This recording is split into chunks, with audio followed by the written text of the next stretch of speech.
প্রতি বছরের মতো এবারও মুখ্যমন্ত্রী অধ্যাপক ডাক্তার মানিক সাহার পক্ষ থেকে প্রতিবেশী রাষ্ট্র বাংলাদেশের প্রধানমন্ত্রীর উদ্দেশ্যে সৌজন্য উপহার হিসেবে আগরতলার আখাউড়া ইন্টিগ্রেটেড চেকপোস্ট দিয়ে রাজ্যের বিখ্যাত কিউ জাতের আনারস পাঠানো হয়েছে। সীমান্তের জিরো পয়েন্টে আজ রাজ্য সরকারের আধিকারিকরা ভারতীয় সহকারী হাই কমিশনারের প্রতিনিধির হাতে উপহারের আনারস তুলে দেন।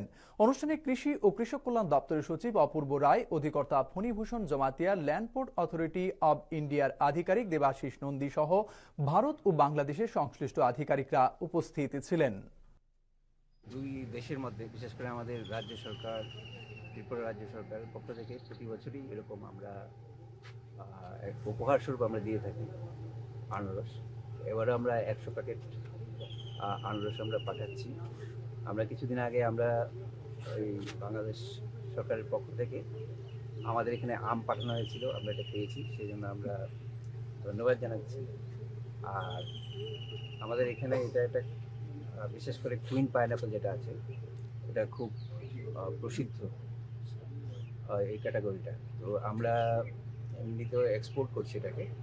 আমরা চাই বাংলাদেশের সরকার এবং মানুষ এটা সম্বন্ধে জানুক, এটা আরও পরিচিতি লাভ করুক, আর বাণিজ্যের দিক দিয়েও যাতে এটা একটা সমৃদ্ধি পায়, এটার একটা প্রয়াস।